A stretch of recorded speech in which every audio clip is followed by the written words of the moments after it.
Caros colegas, muito boa tarde. Bem-vindos a mais um webinar. Hoje temos connosco o professor José Luís Ramos, da Universidade de Évora. Vai-nos falar sobre recursos educativos digitais e da sua importância para a inovação das práticas educativas na escola. Já sabem, podem colocar-nos questões via e-mail para webinar@dgidc.min-edu.pt. Professor José Luís Ramos, muito obrigado por ter aceitado o nosso convite. A palavra é sua. Muito obrigado. Boa tarde também ao Jorge. Boa tarde a quem me está a ver e a ouvir, os colegas um pouco por todo o país. Eu queria também, em primeiro lugar, agradecer à DGIDC o convite que me foi dirigido. É sempre uma honra e um prazer colaborar. E vou aproveitar esta oportunidade para tecer algumas considerações sobre esta temática dos recursos educativos digitais, que é evidentemente uma temática que tem sido objeto de atenção da parte do Ministério e também de trabalho por parte de uma comunidade já bastante significativa. Eu gostaria de, nestes primeiros minutos, fazer aqui um pouco, uma pequena introdução, digamos assim, de certa maneira explicando que este percurso já tem uns anos e praticamente desde 1991, desde o Concurso Nacional de Ideias para o Desenvolvimento de Software, o Prometeu, a aventura do Bartolomeu Dias, a Enciclopédia Portugal e a Multimédia, e, enfim, um conjunto de recursos e produtos que ao longo destes últimos 20 anos foram sendo desenvolvidos com a minha colaboração, sempre com as equipas com quem trabalho, de certa maneira constituem o background para as perspectivas que tenho hoje sobre os recursos, bem como, enfim, alguns estudos, algum trabalho também mais a nível científico que tem saído sobre esta matéria, com destaque para o estudo dos recursos educativos digitais, que está disponível, aliás, no site da DGIC. Foi uma experiência interessante, também a equipa, com o professor Vitor Teodoro, a professora Isabel Chagas, o professor Francisco Mel Ferreira, o professor João Pedro Soares, a equipa que trabalhou connosco este estudo e que, de certa maneira, uma boa parte desse estudo e das ideias e daquilo que eu aprendi sobre os recursos, do ponto de vista mais teórico, é aí que está, digamos, a sua base. Esse estudo e mais um conjunto de recursos bibliográficos estarão depois na bibliografia, que eu depois atualizarei para os colegas que tiverem mais interesse em consultar.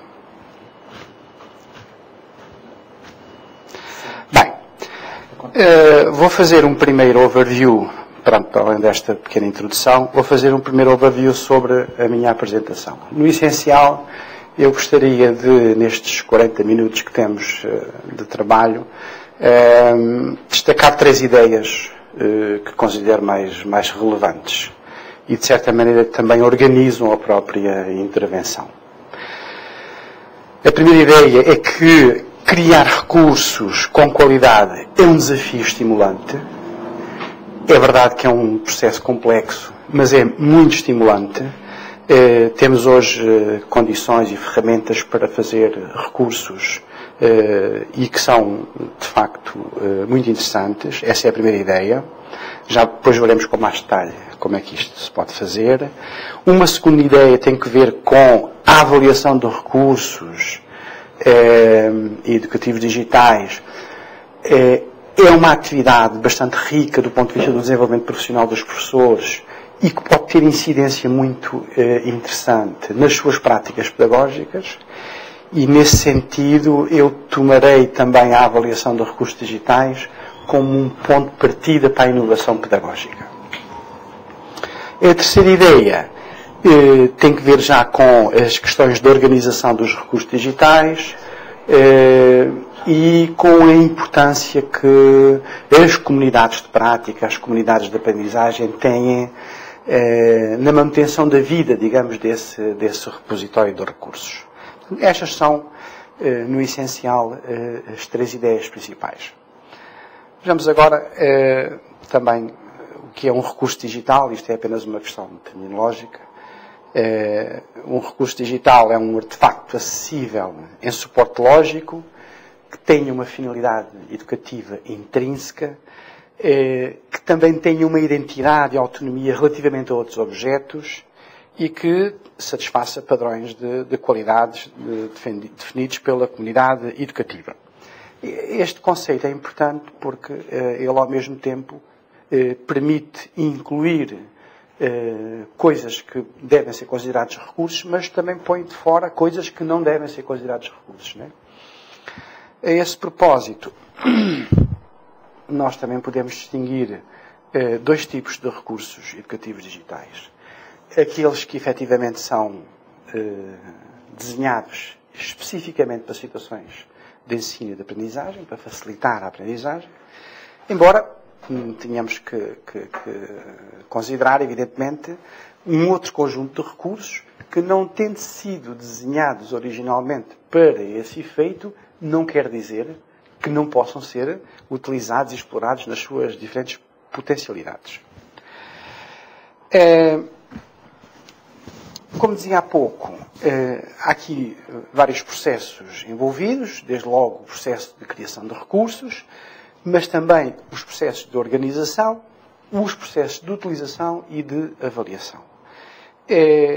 Eu aproveitei aqui uma pequena frase do Pedro Brunhosa, um mundo com mundos por dentro, para mostrar que cada um destes mundos, de facto, é um mundo com mundos lá dentro. Isto é bastante interessante ver desta perspectiva, mas mostra ou permite-nos perceber que cada um destes mundos da criação, da organização, da utilização e da avaliação de recursos são verdadeiramente mundos muito ricos, muito complexos e dos quais, evidentemente, teremos todo o interesse em conhecer e em tirar o melhor partido no sentido de melhorar a qualidade, digamos, das nossas práticas educativas. Veremos depois um pouco destes mundos, digamos assim. Bem, começamos pelo mundo da criação de recursos. Evidentemente que isto daria aqui muito pano para mangas. Eu vou, evidentemente, restringir-me a 2 ou 3 coisinhas que possam ser úteis, digamos, aos nossos colegas e à audiência que está a ouvir. Talvez seja útil também perceber esta ideia de que os recursos não são todos iguais. Não é? Há recursos e há recursos, e há recursos mais simples, há recursos mais complexos e há recursos bastante complexos. Eu utilizo aqui os níveis de sofisticação dos recursos para dizer que temos recursos que são de nível mecânico, que exigem, portanto, um conjunto de competências bastante elementares. Existem recursos de nível criativo. Aqui, já quem produz o recurso, naturalmente, que apresenta competências quer ao nível curricular, quer ao nível técnico, quer ao nível de design, portanto, bastante mais exigentes, e naturalmente também a qualidade dos recursos vai aumentando, né? Portanto, porque o esforço, o tempo, a energia e o investimento que é colocado em cada recurso, evidentemente que aumenta. Finalmente, os recursos por design são aqueles que para cada fase, digamos, da sua produção, da sua criação, entram várias equipas, desde equipas para conceber, desde equipas para desenvolver, equipas para testar, para avaliar. Portanto, há aqui um mundo, digamos, de gente a trabalhar para criar recursos, normalmente envolvem computação bastante elevada. E, portanto, estes óculos, digamos assim, servem para nós percebermos que há diferentes tipos de recursos, cada um deles com as suas características, com os seus níveis de exigência e sofisticação. muitos destes recursos, ou qualquer um destes recursos pode ser muito útil, dependendo agora também muito mais da qualidade que cada um deles tem, daquilo que pode ser feito na escola com eles. E a propósito de qualidade, vamos ver agora um pouco, passar um pouco por dentro do processo. Numa primeira fase da concepção dos recursos e da sua criação, está evidentemente a necessidade de haver referências teóricas, modelos, sobretudo relacionados com a aprendizagem humana, e que de certa maneira ajudam a estruturar, a desenvolver, a criar e depois a implementar o recurso. Portanto, este é um fator fundamental de qualidade. Quer dizer, se nós não tivermos uma expectativa sobre como é que as pessoas aprendem em função do recurso que eu estou a criar, digamos que as coisas podem falhar. Eu chamaria a atenção aqui para que os recursos são normalmente, é evidente, pode ser um trabalho individual, mas é muito mais comum e é muito mais interessante trabalhar em equipa e, portanto, beneficiando da complementaridade das competências técnicas, gráficas, de design, de música, de sons, enfim, todo um conjunto de pessoas que pode ser útil na concepção e no desenvolvimento do recurso. Outros aspectos que enfim, a literatura tem mostrado que são fundamentais para apreciar a qualidade de um recurso têm que ver com as características, digamos, dos recursos e em que medida é que eles, de certa forma, conseguem responder a estas características, a estas qualidades. A inclusão e o acesso, o envolvimento dos alunos na aprendizagem, o recurso poder ser utilizado para uma aprendizagem efetiva e eficaz, que é muito importante para os professores. Nós queremos usar recursos, mas queremos que, de facto, os alunos aprendam verdadeiramente com eles. A capacidade também do recurso de proporcionar avaliação da aprendizagem, avaliação formativa, avaliação sumativa. De certa forma, também estimular abordagens inovadoras, digamos, ao trabalho diário, digamos, dos professores. Estarem abrangidos, digamos, naquilo que é a esfera do currículo, portanto, não coisas muito fora, muito à margem do currículo, não é esse o objetivo.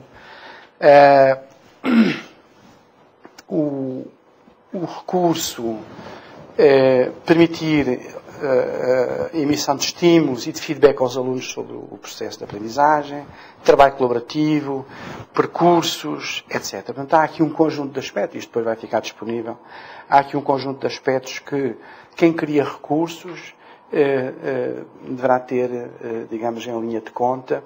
Naturalmente, não é fácil conjugar todas estas exigências, não é? Mas é bom tê-las no horizonte e procurar que, quando se cria o recurso, ela possa responder a um maior número possível destes aspectos. Eu agora, para exemplificar um pouco estes processos de criação, introduzia uma fase em que eu vou, sobretudo, mostrar exemplos de prática, não é? E estes exemplos de prática correspondem aos trabalhos que os alunos de mestrado em ensino da minha universidade desenvolvem no âmbito da disciplina que eu dou, que é a disciplina de Tecnologias de Informação e Educação. Eles foram excelentes, trabalharam bastante bem, e eu vou mostrar alguns exemplos de criação de recursos e, basicamente, a partir de duas ferramentas. Uma ferramenta de criação de páginas, que é o Weebly, e um ambiente de autor, digamos, uma ferramenta de autor para a criação de objetos de aprendizagem, que é o GlowMaker. E o que os alunos têm vários tipos de projetos que podem optar. Os projetos de intervenção na escola, uma boa parte dos estudantes de mestrado já são professores, têm alunos, e, portanto, um dos desafios da disciplina é que eles possam utilizar tecnologias com os alunos nos projetos de intervenção. Depois há um outro tipo de projetos que tem que ver com, e é esses que eu vou mostrar, com a criação de recursos educativos digitais e com a sua avaliação. Portanto, ou combinando as duas coisas, ou só uma delas. E eu vou mostrar alguns exemplos. Neste caso, vou começar com o Weebly. É uma ferramenta que é uma ferramenta livre até certo ponto, ou seja, só algumas funcionalidades da ferramenta é que são pagas, mas as ferramentas básicas de construção de páginas, elas são abertas, não é? E é isso que nós aproveitamos. O tempo de aprendizagem é muito escasso. Eu terei eventualmente trabalhado com os alunos uma sessão ou duas, no máximo, no Weebly. Permite inserir texto, permite inserir imagem, inserir vídeo, inserir ficheiros. É muito fácil do ponto de vista da sua utilização. Ele funciona na base do drag and drop, ou seja, agarra e arrasta para o sítio. Todas as cores, os designs, o template, tudo aquilo pode ser alterado.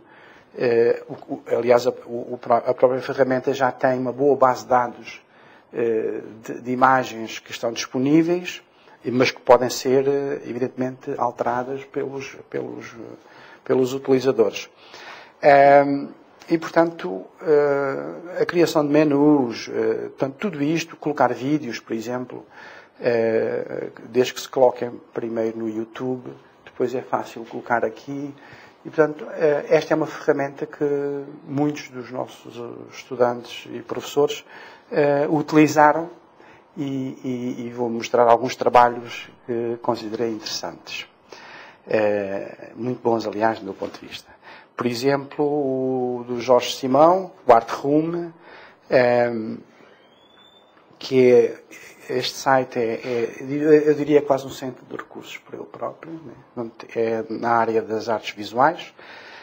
Tem imensas ferramentas, informação, exercícios, tudo à volta do programa de artes visuais, e é um trabalho muito, muito bem feito, quer do ponto de vista estético, quer do ponto de vista do conteúdo. Depois, o outro trabalho da Maria de Fátima, as projeções ortogonais, portanto, mais relacionado com o desenho técnico. É também um trabalho muito interessante, tem muita informação recolhida, ferramentas para poder produzir trabalho à volta da geometria, à volta, enfim, desta área das projeções, etc, etc. O ficha tripla, que é mais ligado ao desenho, muito interessante, uma excelente coleção de imagens. Também conceito, procurou trabalhar o conceito de diário gráfico, ilustrações, estudos de figuras, portanto, muita informação recolhida, muito interessante. Um outro exemplo de uma outra área, banda desenhada, neste caso para o primeiro ciclo, ou ainda, por exemplo, a atividade física digital, colocando, digamos, em destaque as novas tecnologias na área da atividade física humana, por exemplo, com as Wii, com as Playstations, nomeadamente para populações urbanas, onde a atividade física às vezes é difícil. Portanto, mostrando as potencialidades desse tipo de recursos. Ou, no caso da biologia, por exemplo, o efeito borboleta. Pronto, veria vários... eu espero que eles não se zanguem comigo. Não conseguiria mostrar tudo. Depois, alguns trabalhos também com o Glowmaker. O Glowmaker é uma ferramenta que está também disponível na internet e, de certa forma, é um ambiente de autor para objetos de aprendizagem. É talvez a única ferramenta que eu conheço que está suportada na sua base por modelos pedagógicos explícitos. Quando se entra no programa, nós temos à nossa escolha dois modelos que são modelos pedagógicos com sequências, com fundamento, e que nós podemos escolher, além de uma terceira opção, que é criar o nosso próprio modelo. Isto é muito interessante e é inovador. Uma coisa é ter uma ferramenta, outra coisa é desenvolver um recurso com base no modelo pedagógico. E a vantagem deste programa é que ele já lá tem aqueles dois modelos e eu até posso acrescentar o meu. Portanto, permite, digamos, esse tipo de trabalho. Nesse sentido, o programa dispõe de ferramentas que, se vocês repararem, obrigará o criador do recurso a explicitar especificamente qual é o tópico, como é que vai ganhar a atenção, como é que vai desenvolver isto, como é que vai fazer aquilo, antes de começar o recurso. Depois, passa para a zona, portanto, aquela zona da planificação, naturalmente, do recurso e da sua sustentação, e depois passa para a zona de design. Tem uma série de templates que pode escolher para inserir texto, imagem, vídeo, etc. Avaliação, também permite. Tem ferramentas para inserir os componentes de imagem, de vídeo, etc. Eu mostrarei aqui um exemplo. Por exemplo, inserir um vídeo é extremamente simples. Basta desenhar a janela e buscar o vídeo e ele fica logo lá em 2 tempos. O Glowmaker tem a vantagem de ter 2 tipos de output. Ele faz um output para o browser, para HTML. Isto significa que o recurso pode ser visto num browser ou através de um ficheiro flash. Também pode ser feito depois através do flash. Mostrar alguns exemplos dos alunos, dos estudantes de mestrado. Escolhi alguns, não conseguia escolher todos. Por exemplo, o da comunicação visual, feito pelo professor Vítor Moreira. Neste caso também um objeto de aprendizagem feito pelo Silvio Horta. Neste caso ele é de educação física e o que ele fez foi um objeto de aprendizagem para que o aluno possa aprender gestos técnicos de modalidades. Os alunos veem os vídeos e depois respondem a uma série de questões, veem com detalhe cada um dos vídeos e, portanto, fazem aqui a sua aprendizagem. Uma outra área, neste caso das artes visuais, um objeto sobre o romantismo, o movimento artístico, feito pela Célia Mestre e pelo Leandro, e também um na área da geometria, feito pela Rita Godinho. Portanto, há alguns exemplos relativamente simples, mas que mostram que é esse o objetivo. Os processos de criação de recursos, apesar de serem exigentes e de serem complexos, eles são possíveis e é possível fazer trabalho muito interessante, que certamente pode ser melhorado, naturalmente, mas que é um desafio, digamos, é assim que eu vejo, é um desafio criar recursos educativos digitais.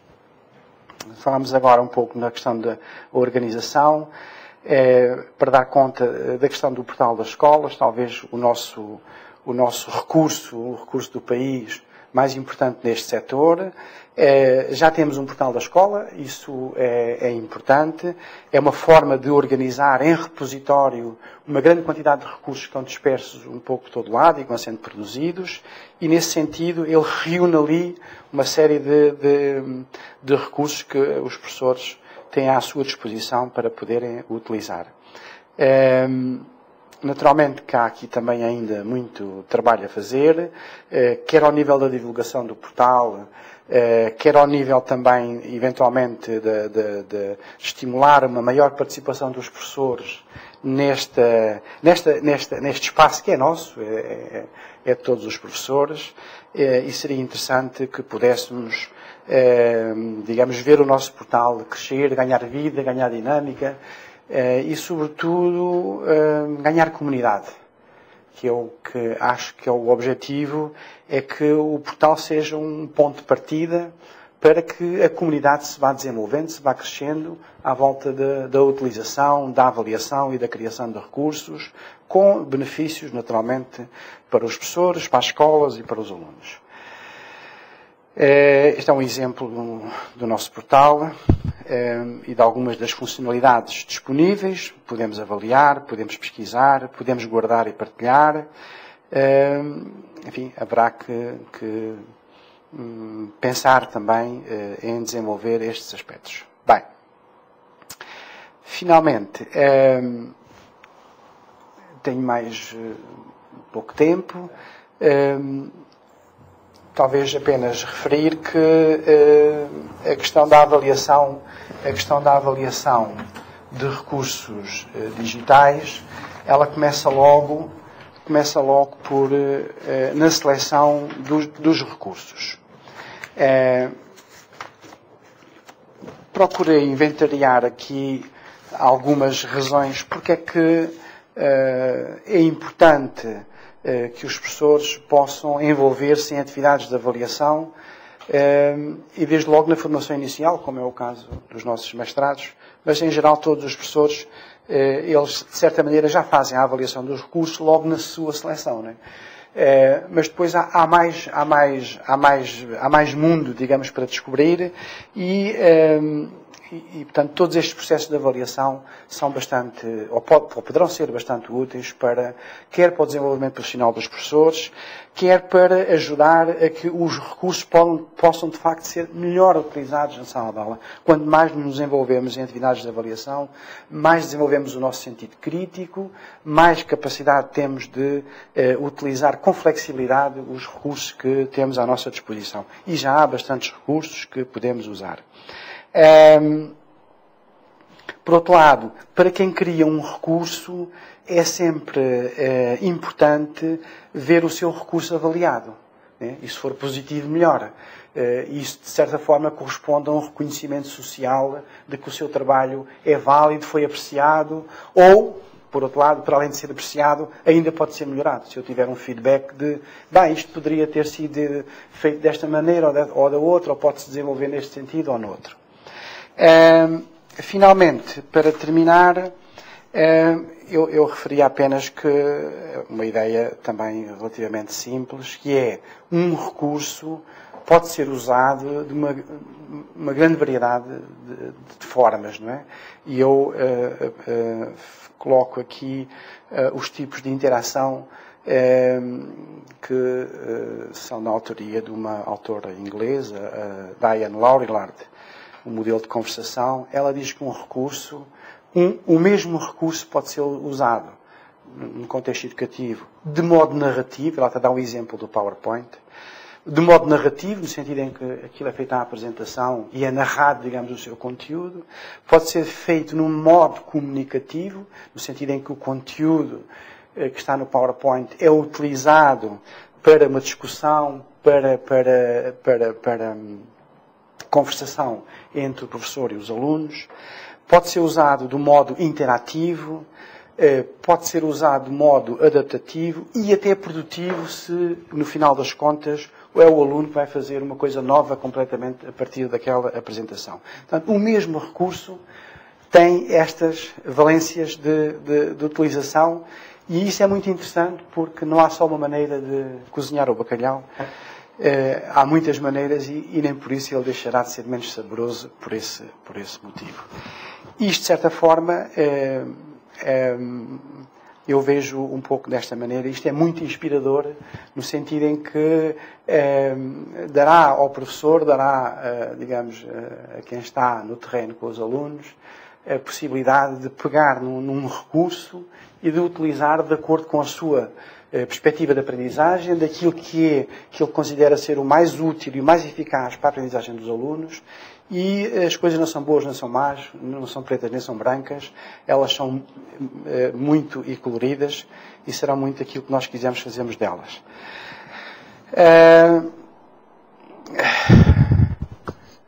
Eu daria um pouco aqui por terminado, digamos, esta apresentação, ficando naturalmente à disposição do Jorge. Muito obrigado. Para qualquer coisa. Muito obrigado por partilhar connosco todas estas tuas reflexões. Agora gostaria de lhe colocar algumas questões. E a primeira é esta. Queria convidá-lo a falar-nos um pouco, ainda e sempre no âmbito dos recursos educativos digitais, obviamente, sobre o conceito que já tocou, aflorou de alguma forma, sobre o conceito de reutilização e a importância dos direitos de autor. Muito obrigado, Jorge, pelas questões. Eu julgo que uma das chaves nestes processos de criação, utilização do recurso educativo digitais, está precisamente na possibilidade de reutilização dos recursos. Só isso é que se justifica que, digamos, os governos, os Estados, tenham feito um investimento tão grande nestes repositórios, ao nível da Europa, por exemplo, mas quem diz ao nível da Europa diz em outras zonas, e, portanto, há aqui uma expectativa de que o trabalho e o investimento feito na criação de recursos possa depois multiplicar-se. Isto tem sido uma discussão mais ou menos interessante sobre os objetos de aprendizagem e até onde é que o objeto de aprendizagem deve levar a informação de contexto. É claro que quanto mais informação de contexto, mais específico for o objeto de aprendizagem, mais dificuldade temos em reutilizá-lo. Se ele for abrangente, se ele for suficientemente flexível, bom, então aí a capacidade que temos de utilizar e reutilizar em diferentes contextos para diferentes finalidades, como vimos há pouco nos modos de utilização, aumenta, né? Portanto, a reutilização do meu ponto de vista, uma palavra-chave neste jogo complexo da criação, produção e utilização de recursos. A outra questão tinha que ver com os direitos de autor. Os direitos de autor. Claro, esse é um debate, também interessante e que naturalmente todos devemos estar atentos. E a percepção que eu tenho é que há um trabalho muito grande também a fazer. Isso. Há um trabalho muito grande a fazer no sentido de conduzir a comportamentos mais aceitáveis do ponto de vista do respeito aos direitos de autor e no combate a certas práticas que não favorecem, digamos, o respeito pelas obras e pela propriedade intelectual. Né? Okay. Portanto, eu vejo também como missão de nós, professores, né, nos diferentes planos em que nos encontramos, cada um no seu espaço, com os seus alunos, mas sensibilizá-los, digamos, ajudá-los, que muitas vezes eles precisam de ajuda, a que possam ter em conta, digamos, esses aspectos. Eu tenho aqui algumas questões colocadas por colegas nossos que estão a assistir. De qualquer forma, e antes de passar a essas, eu gostava de o desafiar com uma outra que eu pensei aqui enquanto ia falando. E é esta. Que competências, que saberes é que os professores têm que dominar para utilizarem com proficiência os recursos educativos digitais? Parece-me que esta questão ajudará, a sua resposta ajudará os professores a desenvolverem também, ou a saberem para onde é que devem ir, no sentido de usarem melhor os recursos educativos que têm já hoje à sua disposição. Eu diria que os professores dispõem já daquilo que é mais importante para a utilização do recurso, que é o conhecimento pedagógico, digamos, das características dos seus alunos, da forma de aprendizagem que é mais comum. Portanto, esse conhecimento é a base. Esse conhecimento é a base. O outro conhecimento mais técnico, mais prático, vai-se adquirindo. E, como eu referi há pouco, criar recursos hoje, apesar de ser uma tarefa relativamente complexa, não é nada que exija competências que não se possam, dentro destas comunidades com que eu tenho defendido a sua existência, as comunidades ligadas às áreas disciplinares, à matemática, à história, à geografia, essas comunidades são vitais, porque muitas vezes esses são os contextos onde as pessoas vão não só conhecendo recursos específicos para as suas aulas, mas também aprendendo, descobrindo coisas novas, e hoje com a internet tudo isso está muito mais facilitado, as coisas circulam facilmente nas redes sociais e há muitas coisas interessantes que, digamos, os professores poderão, naturalmente com esforço, nada se faz sem esforço, mas com o apoio dos colegas da escola ou da comunidade que eu me referi, poder fazer um trabalho muito válido com os seus alunos. Ok, muito obrigado. Vou passar agora algumas questões que vêm de fora. Aqui a de um colega, vou resumir, estou a ler. A sensação que existe é que este portal refere-se ao portal das escolas e os recursos nele existentes é excessivamente ministerial e não é sentido como um portal das escolas e dos professores. Que estratégias sugere para que o portal seja sentido e apropriado pelos professores? Se calhar está aqui uma boa questão. É uma questão que a percepção que eu tenho é que é uma percepção muito generalizada. É uma percepção muito generalizada. As pessoas têm muito esta percepção do portal das escolas. Eu, no estudo que foi da minha responsabilidade e da equipa com quem eu trabalhei,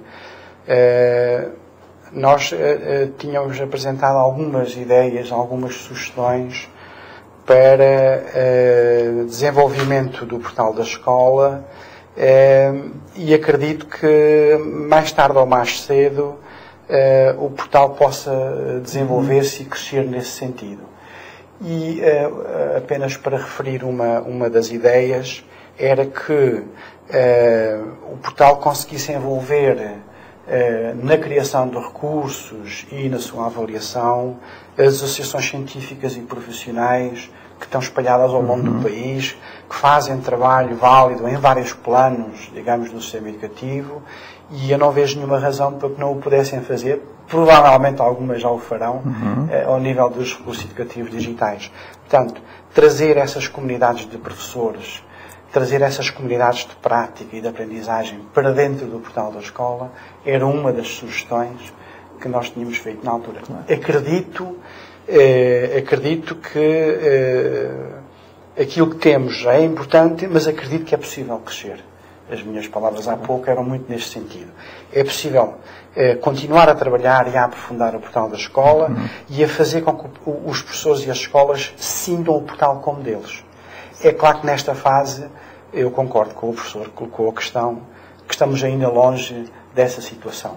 Mas acredito que isso possa ser ultrapassado com trabalho, com esforço, com empenho, com participação cívica de todos e com abertura da parte, evidentemente, dos responsáveis do portal. Ok, muito obrigado. Estou aqui a receber uma série de e-mails em que, e não posso deixar de o referir, em que lhe dão os parabéns pela excelência da conferência que, obrigado. Que acabou. Amigos, com certeza.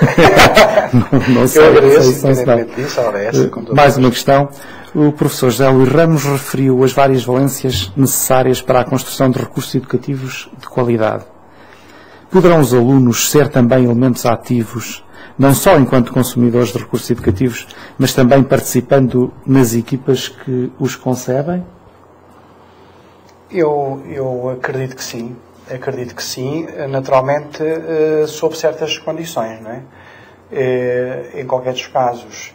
E isto é um pouco histórico também, né? Os alunos já tiveram um papel importante, mais ativo até, no desenvolvimento de software educativo, por exemplo, né? Agora, neste contexto atual, com as redes sociais, com ferramentas de fácil utilização, como vimos há pouco, por exemplo, a banda desenhada, né? Que existem várias ferramentas disponíveis para que os alunos possam eles próprios recriar e criar recursos. Portanto, há condições para que os alunos possam participar.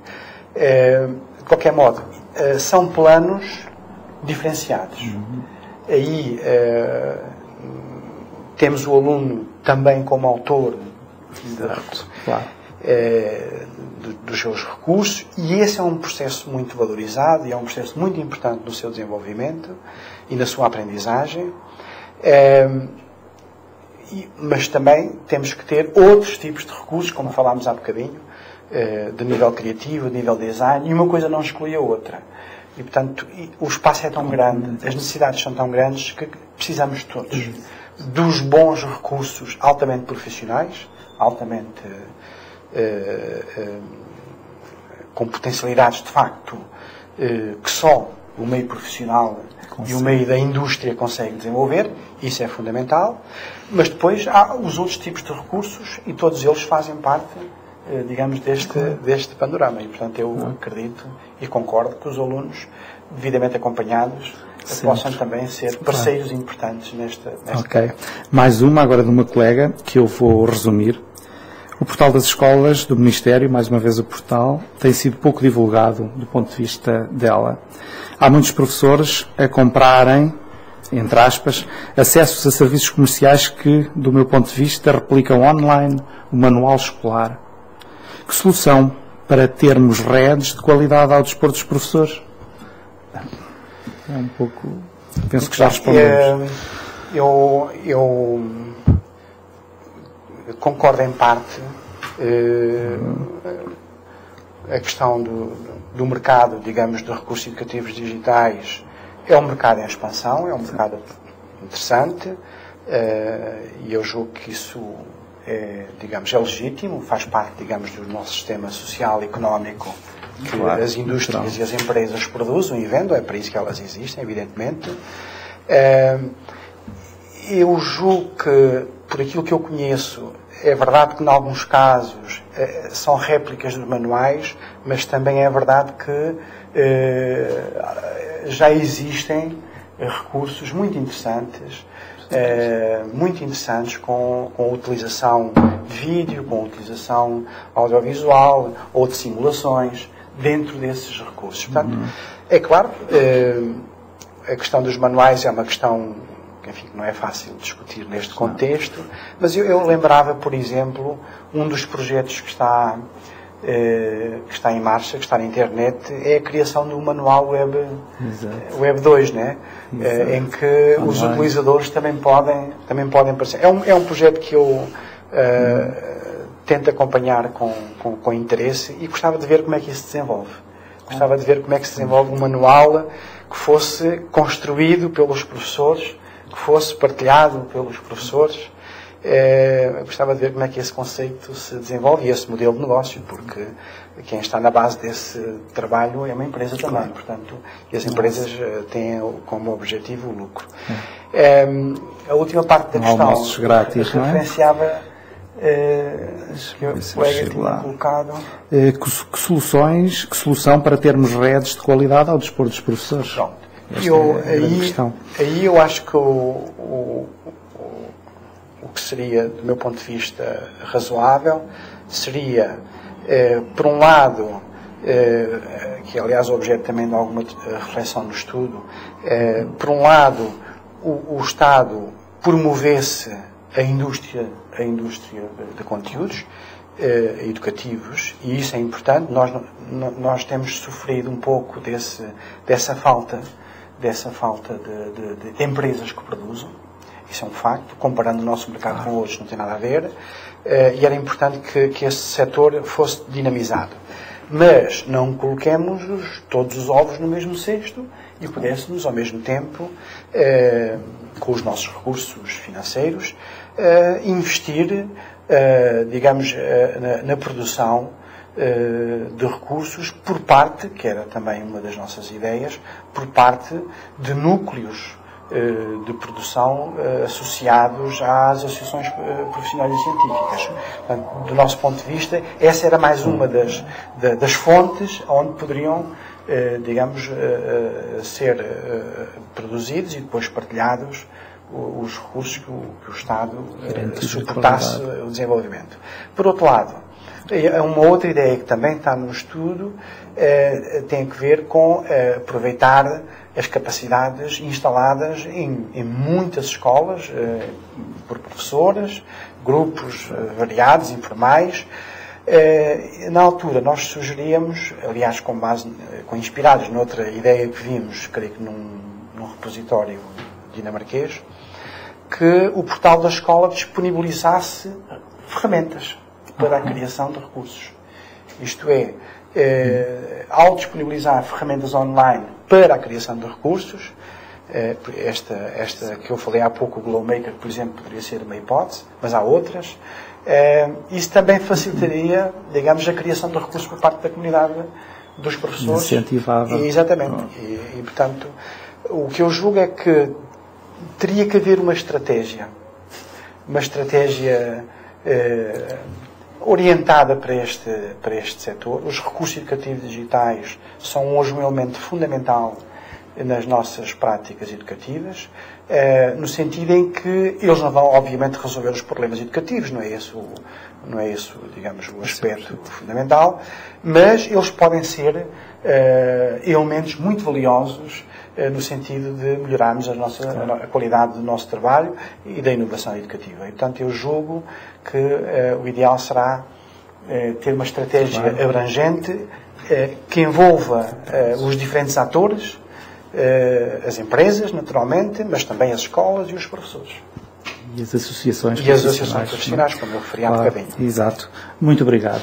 Quero-lhe agradecer mais uma vez em nome da Direção-Geral de Inovação e Desenvolvimento Curricular. Excelente. Gostei muito. Muito obrigado. Particularmente. Para os colegas que nos estão a seguir, quero lembrar-lhes que não devem perder o próximo webinar, já no próximo dia 9 de março. Vamos ter então connosco o professor José Lagarto, da Universidade Católica Portuguesa, que vai procurar responder à seguinte questão: pode-se ensinar sem TIC? E é tudo por hoje. Obrigado por nos terem ouvido e visto. Boa tarde.